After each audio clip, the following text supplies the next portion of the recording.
Embodied beings of light. Jesus' disciples during his time on earth. BD number 7080.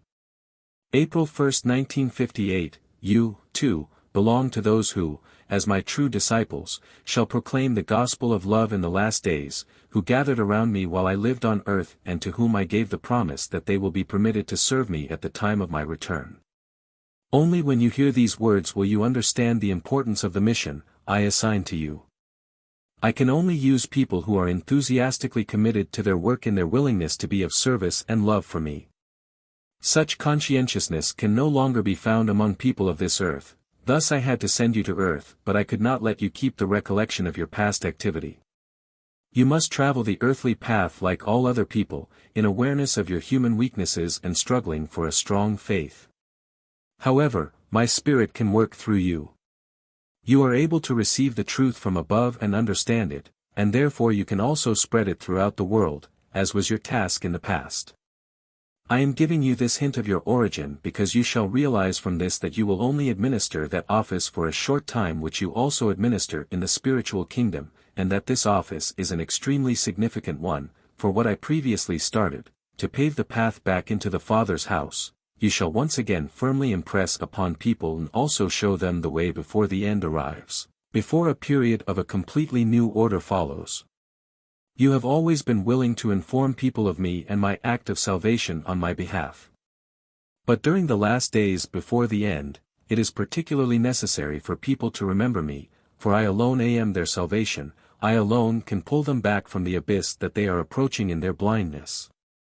However, they must acknowledge me, just as they did when I lived on earth, they must call to me, Lord, help me. But people walk along without knowledge, for whatever they know about me and my act of salvation is merely a myth for them.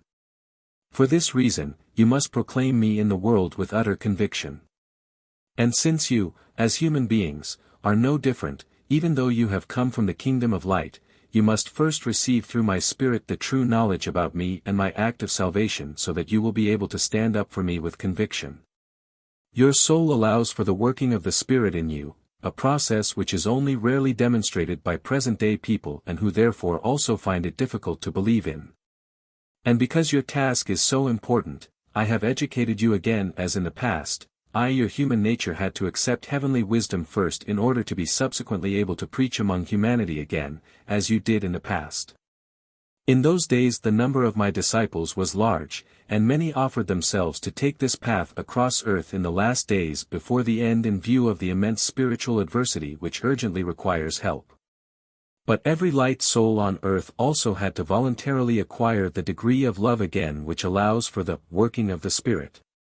This person's struggle is no less strenuous than that of any other person, it is just that the soul will always have the will and the connection with me and therefore live a life of love, which then will also guarantee the working of the Spirit. This makes it possible to convey my word to earth again. I myself will once again be able to preach the gospel of love to everyone who will not close his ears and heart. You have become my forerunners again, you only carry my gospel throughout the world. You do not speak your own words but allow me myself to speak through you, just as it was your mission after my ascension when you became receiving vessels for me myself which enabled me myself to be with you in spirit. And so I will always be present to people until the end of the world.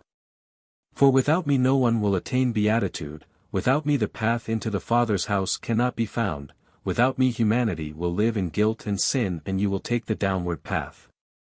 Yet my own will eagerly participate in the redemptive work, my own will place themselves at my disposal wherever I will need them.